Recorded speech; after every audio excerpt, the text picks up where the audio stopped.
En el corazón del bullicioso barrio de Ñuñoa, Santiago de Chile, la casa de los Mendoza brillaba con luces de colores mientras celebraban el cumpleaños número 30 de Diego.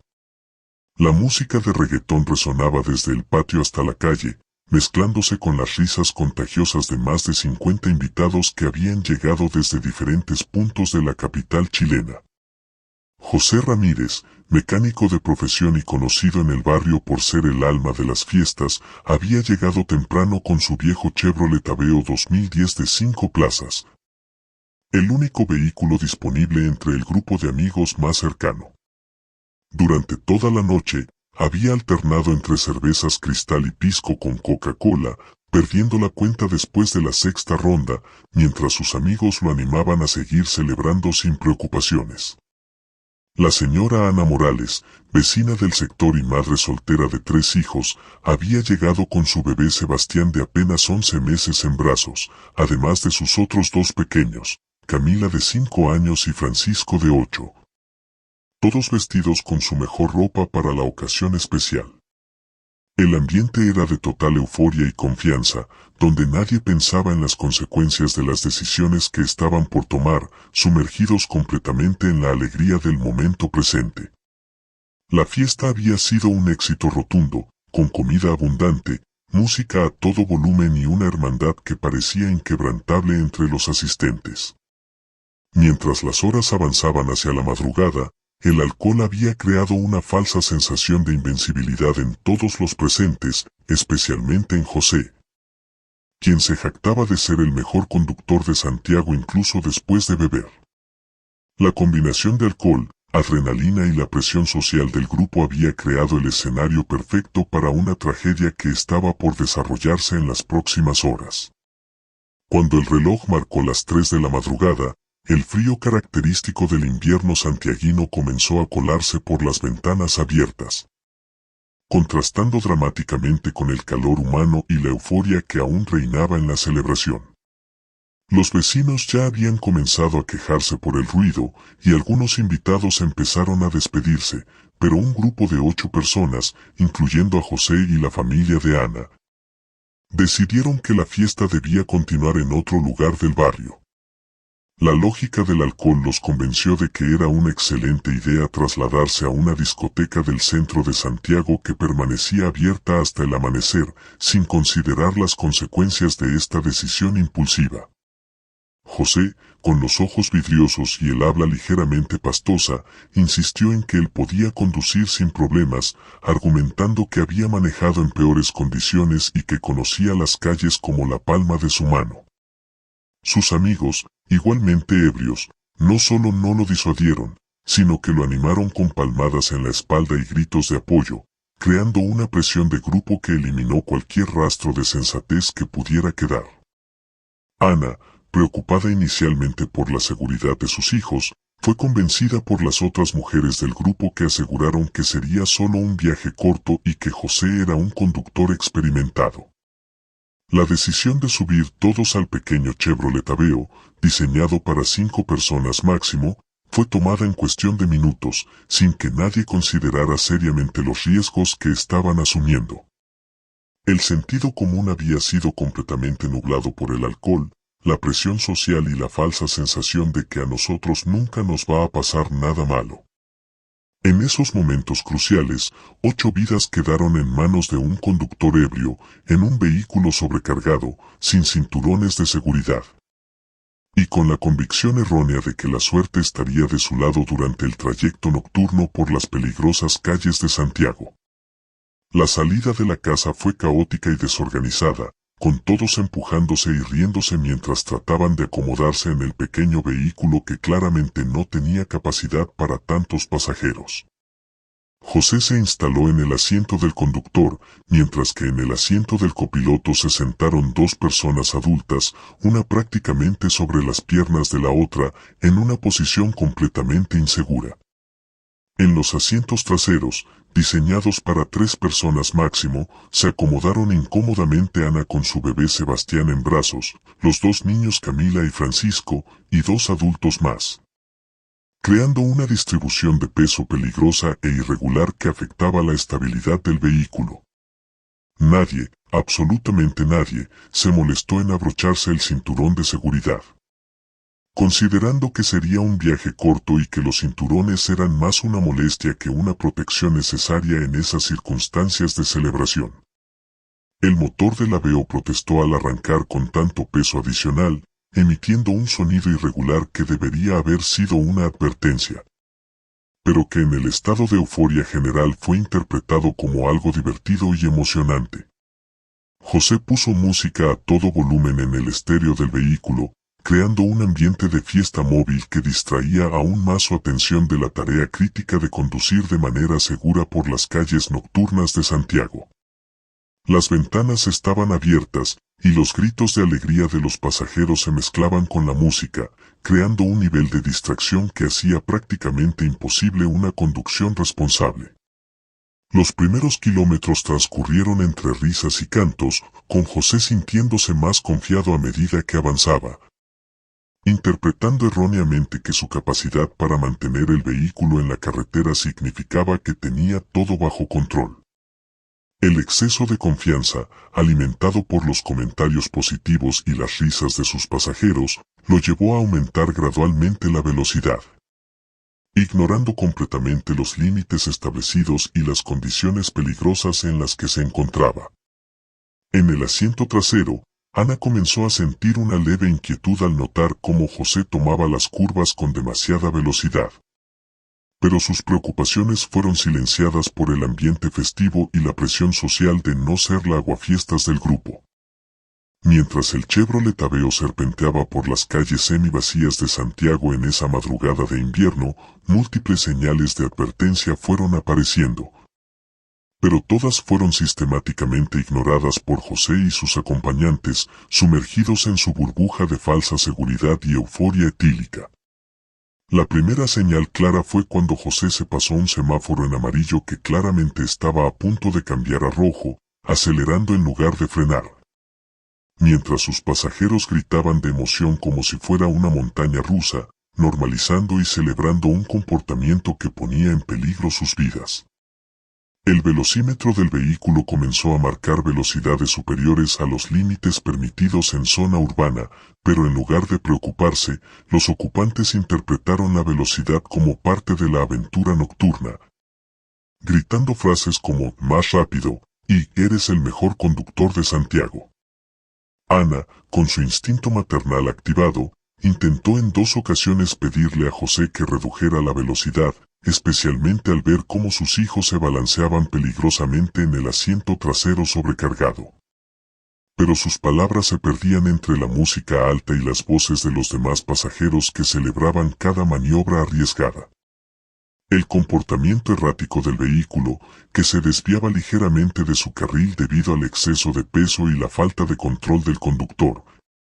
fue interpretado por el grupo como habilidad de manejo en lugar de ser reconocido como la clara señal de peligro que realmente representaba. Varios peatones nocturnos y otros conductores observaron con preocupación el paso del vehículo sobrecargado, algunos incluso tratando de hacer señales de advertencia. Pero José y sus acompañantes estaban demasiado absortos en su celebración móvil para percibir estas reacciones externas. La radio del vehículo comenzó a fallar intermitentemente debido a las vibraciones excesivas causadas por la velocidad y el peso, pero en lugar de ser interpretado como un mal presagio, fue motivo de más risas y comentarios jocosos sobre la antigüedad del automóvil. En una intersección particularmente peligrosa, José realizó una maniobra de adelantamiento arriesgada que causó que un conductor en sentido contrario tuviera que frenar bruscamente y tocar la bocina de manera prolongada. Pero el grupo interpretó esto como una victoria sobre el tráfico nocturno. Las últimas palabras de advertencia llegaron de Francisco, el niño de 8 años, quien con la intuición inocente de la infancia le dijo a su madre: «Mami, este señor maneja muy rápido, tengo miedo». Pero sus palabras fueron acalladas por los adultos que le dijeron que no se preocupara porque todo estaba bajo control. Esa fue la última oportunidad de cambiar el curso de los eventos, pero como todas las anteriores, fue desaprovechada por la negligencia colectiva y la confianza ciega en una situación que se había vuelto cada vez más peligrosa con cada kilómetro recorrido. En la intersección de Avenida Grecia con José Pedro Alessandri, una de las arterias más transitadas del sector Ñuñoa incluso durante las madrugadas,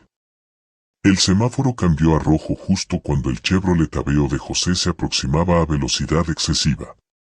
En condiciones normales, cualquier conductor responsable habría comenzado a frenar al ver la luz amarilla de advertencia, pero José, con sus reflejos embotados por el alcohol y su juicio nublado por la euforia,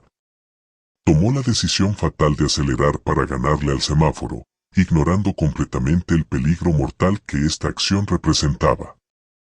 Los pasajeros, en lugar de alarmarse, gritaron de emoción como si fuera parte de un espectáculo, sin comprender que estaban viviendo los últimos segundos de normalidad de sus vidas.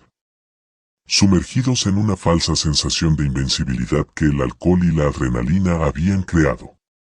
Desde la perpendicular, un camión Mercedes-Benz de carga pesada, conducido por Manuel Soto, un experimentado conductor de 45 años que llevaba 20 años manejando sin accidentes, avanzaba respetando su luz verde y la velocidad permitida, completamente ajeno a la tragedia que estaba a punto de desarrollarse. Manuel había salido temprano esa madrugada desde el puerto de Valparaíso, transportando mercancías hacia los mercados centrales de Santiago. Siguiendo religiosamente todas las normas de tránsito y manteniendo la velocidad reglamentaria, sin imaginar que se convertiría en un participante involuntario de una tragedia causada por la irresponsabilidad de otros. El momento del impacto ocurrió en una fracción de segundo que pareció extenderse eternamente. El Aveo, con sus 8 ocupantes, se estrelló violentamente contra el costado derecho del camión que cruzaba legalmente la intersección, produciendo un sonido metálico ensordecedor que se escuchó a varias cuadras de distancia y que marcó el fin abrupto de la celebración nocturna. La física del impacto fue brutal e implacable, un vehículo liviano de 1.200 kilogramos viajando a 80 kilómetros por hora chocando contra una masa de 8.000 kilogramos en movimiento, creando una diferencia de fuerzas que no dejaba espacio para la supervivencia de quienes no estaban protegidos por cinturones de seguridad. El lado derecho del Chevrolet Aveo, donde se encontraba la mayor concentración de pasajeros, se deformó completamente al absorber toda la energía del impacto, mientras que el habitáculo se comprimió como una lata aplastada, eliminando instantáneamente cualquier espacio vital para los ocupantes. Los cuerpos de los pasajeros, sin la protección de los sistemas de seguridad, fueron lanzados con una fuerza descomunal contra las estructuras internas del vehículo y posteriormente expulsados hacia el pavimento, donde la inercia continuó su trabajo destructivo sobre organismos humanos que no estaban diseñados para soportar tales fuerzas. En esos microsegundos fatales, la negligencia colectiva de 8 personas se transformó en una demostración cruel de las leyes de la física, donde la velocidad, el peso, la falta de protección y las malas decisiones se combinaron para crear un resultado inevitable y devastador que cambiaría para siempre múltiples familias y comunidades. Después del estruendo metálico y el eco de vidrios quebrándose que resonó por toda la intersección, un silencio sepulcral se apoderó del lugar, roto únicamente por el siseo del vapor que emergía del radiador destruido del Chevrolet Aveo y el goteo constante de diversos fluidos automotrices que se mezclaban con charcos de sangre sobre el asfalto frío de la madrugada santiaguina. Manuel Soto, el conductor del camión, salió inmediatamente de su cabina en estado de shock, con las manos temblorosas y la respiración entrecortada, gritando desesperadamente: «No los vi venir». Y pasaron el rojo, mientras contemplaba la escena dantesca que se extendía frente a él, sabiendo que aunque él no tenía culpa alguna, su vida también había cambiado para siempre. Los primeros testigos llegaron corriendo desde las casas cercanas y los pocos locales nocturnos que permanecían abiertos, encontrando un panorama que superaba sus peores pesadillas. Cuerpos esparcidos en un radio de 20 metros, algunos inmóviles y otros emitiendo gemidos apenas audibles que se perdían en la vastedad de la noche. José Ramírez, el conductor responsable de la tragedia, yacía inconsciente junto al volante deformado, con múltiples fracturas visibles y una herida profunda en la cabeza que sangraba profusamente, mientras que su respiración era irregular y superficial, indicando daños internos severos que lo llevarían a la muerte en pocos minutos. Ana Morales había sido expulsada del vehículo junto con su bebé Sebastián, pero el impacto había sido tan violento que ambos habían sufrido traumatismos cráneoencefálicos masivos. Ella permanecía consciente por momentos, murmurando los nombres de sus hijos con una voz quebrada, sin comprender completamente la magnitud de la tragedia que había perdido a dos de sus tres pequeños. El pequeño Francisco de 8 años había sido lanzado contra un poste de luz cercano, donde yacía inmóvil con su ropa de fiesta ahora empapada en sangre, mientras que Camila de 5 años había caído cerca del vehículo destruido, su pequeño cuerpo doblado en una posición que ningún ser humano podría sobrevivir, pero que en la oscuridad de la madrugada creaba la cruel ilusión de que podría estar simplemente dormida. Los otros 3 adultos que habían decidido acompañar a José en su viaje fatal se encontraban en diferentes estados de gravedad. 2 habían muerto instantáneamente debido al impacto directo, mientras que el tercero agonizaba lentamente, pidiendo ayuda con una voz cada vez más débil que gradualmente se desvanecía en el aire helado de la madrugada chilena. Las luces de los postes de alumbrado público creaban un escenario surreal, iluminando intermitentemente los restos del vehículo destrozado, los cuerpos esparcidos y los charcos que se extendían por el pavimento, mientras que a lo lejos comenzaban a escucharse las primeras sirenas de emergencia que anunciaban la llegada de ayuda profesional que, para muchos, llegaría demasiado tarde. En esos primeros minutos posteriores al impacto, la realidad de la tragedia comenzó a instalarse en la mente de los testigos y sobrevivientes, quienes comprendieron que habían presenciado las consecuencias devastadoras de una cadena de decisiones negligentes que habían transformado una celebración alegre en una pesadilla que marcaría sus vidas para siempre. Las sirenas que habían comenzado como un sonido lejano se convirtieron en un coro ensordecedor cuando las primeras ambulancias de la Central Nacional de Ambulancias, los carros de bomberos de la Cuarta Compañía de Ñuñoa y las patrullas de carabineros de Chile convergieron en la intersección transformada en escenario de tragedia. Los paramédicos, veteranos en emergencias urbanas pero aún impactados por la magnitud de la destrucción, comenzaron inmediatamente los protocolos de triage, clasificando a las víctimas según sus posibilidades de supervivencia y la urgencia de atención médica que requerían. El médico jefe de emergencias, Dr. Ricardo Morales, con 20 años de experiencia en trauma prehospitalario, dirigió a su equipo hacia los cuerpos esparcidos, pero rápidamente se dio cuenta de que estaba enfrentando una situación que superaba los recursos disponibles en una sola ambulancia. Ana Morales, la madre que había perdido a 2 de sus hijos en el impacto, fue la primera en recibir atención médica especializada, pero cuando intentó levantarse para buscar a sus pequeños, los paramédicos tuvieron que sujetarla mientras gritaba desgarradoramente los nombres de Camila y Francisco, sin comprender aún que nunca más volvería a escuchar sus voces. El bebé Sebastián de 11 meses fue examinado inmediatamente por la paramédico especializada en pediatría, María Elena Sánchez, quien después de realizar las maniobras de reanimación básica durante 5 minutos, tuvo que tomar la decisión más difícil de su carrera profesional: declarar que el pequeño había fallecido debido a traumatismo cráneoencefálico severo incompatible con la vida. José Ramírez, el conductor responsable de la tragedia, recibió atención médica de emergencia a pesar de la indignación moral que su negligencia provocaba en los equipos de rescate, quienes profesionalmente continuaron con las maniobras de reanimación avanzada durante 15 minutos antes de declarar oficialmente su muerte por paro cardiorrespiratorio secundario a trauma múltiple. Los bomberos trabajaron durante 40 minutos para extraer los cuerpos que habían quedado atrapados entre los restos del Chevrolet Aveo,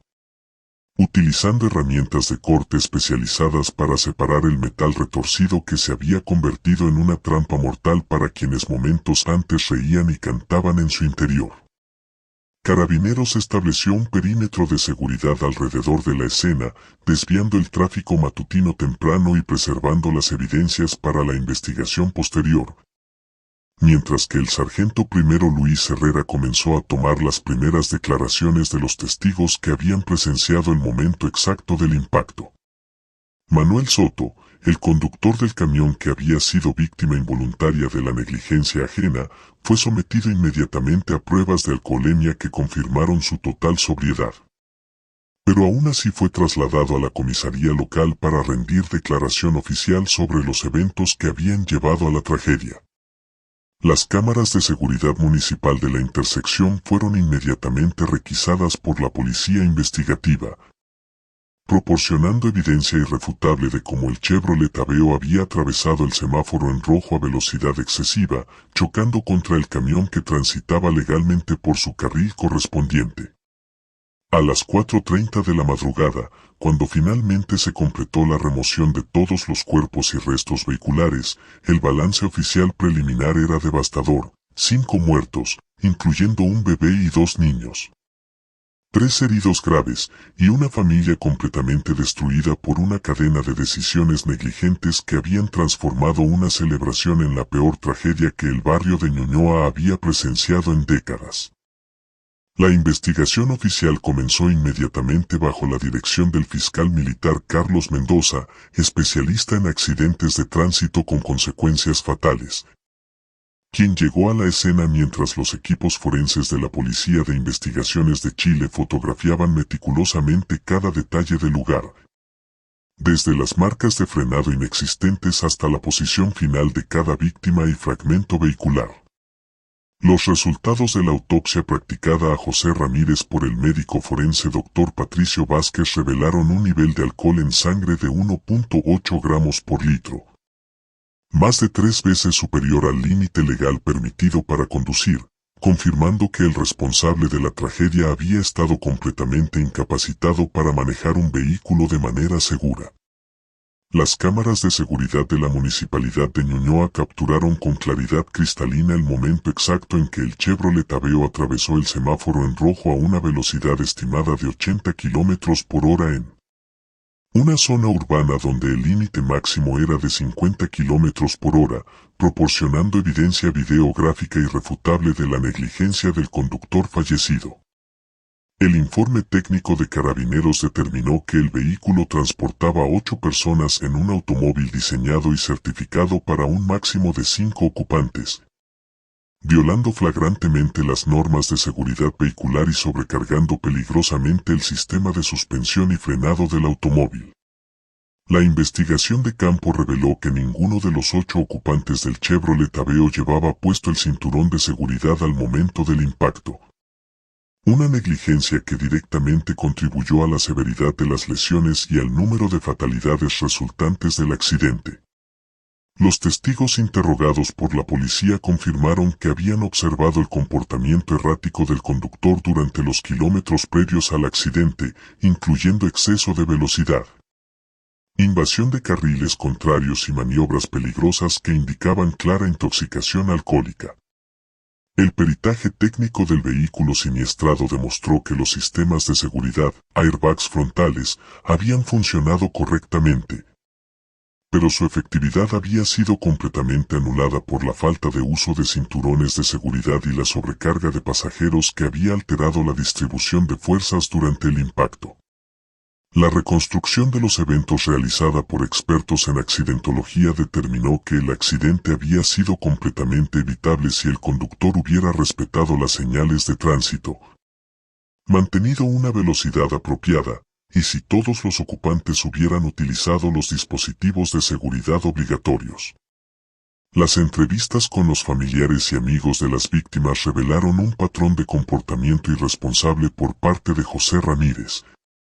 quien en múltiples ocasiones anteriores había conducido bajo los efectos del alcohol sin que ninguno de sus conocidos hubiera tomado medidas para evitar que continuara poniendo en riesgo vidas inocentes. El informe final de la investigación, presentado 6 meses después de la tragedia, concluyó que la cadena de negligencias había comenzado mucho antes del impacto fatal. Desde la decisión de consumir alcohol sabiendo que debía conducir, pasando por la presión social que normalizó el comportamiento riesgoso,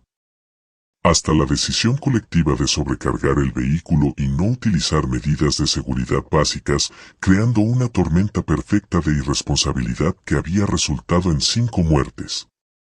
completamente evitables. Ana Morales despertó en el Hospital Salvador de Santiago 3 días después del accidente, con múltiples fracturas y traumatismos.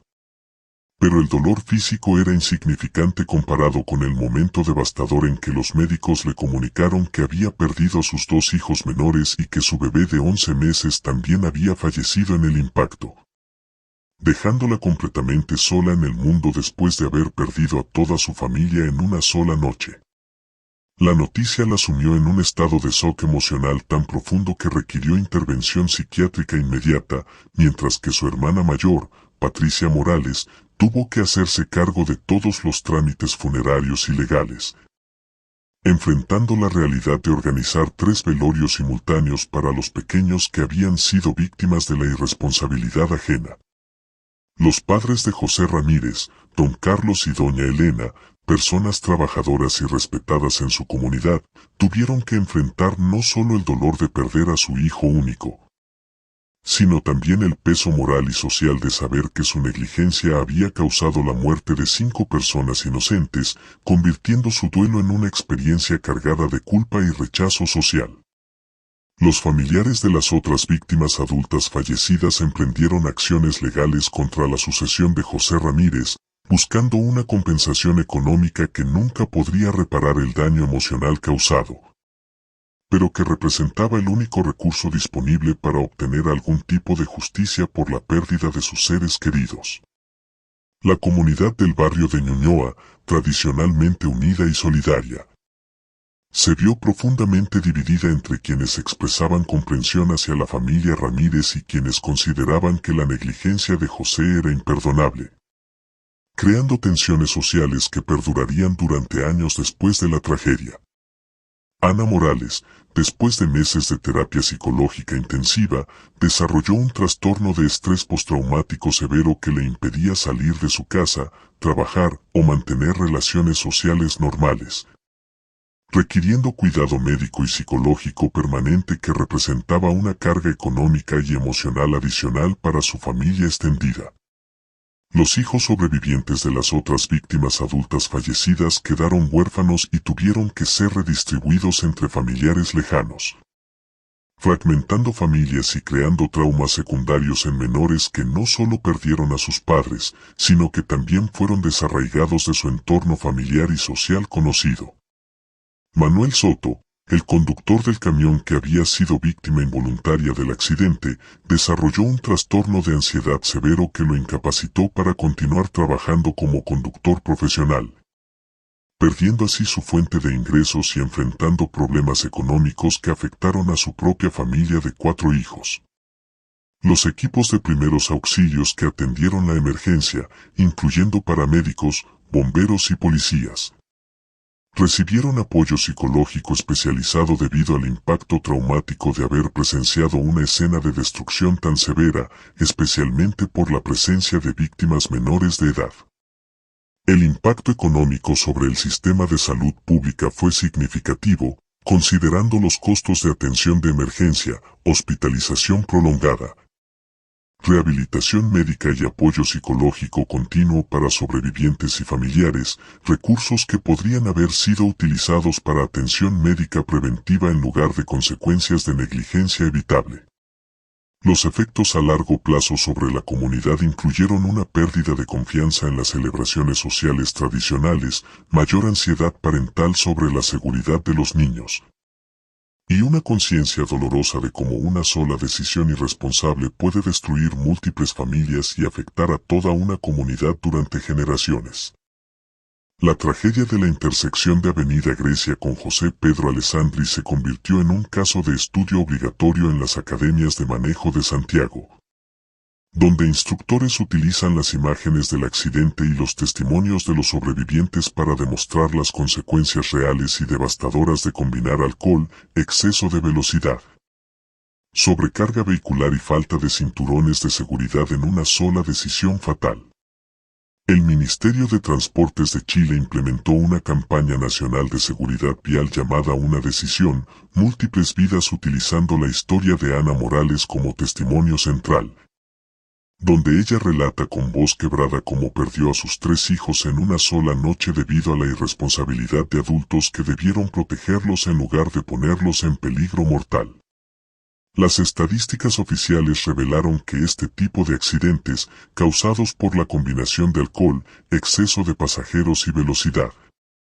representan el 35% de las muertes en accidentes de tránsito en Chile, siendo completamente evitables si los adultos responsables hubieran tomado decisiones prudentes y priorizaran la seguridad sobre la diversión momentánea. Los cambios legislativos implementados después de esta tragedia incluyeron sanciones más severas para conductores que transporten menores de edad bajo los efectos del alcohol,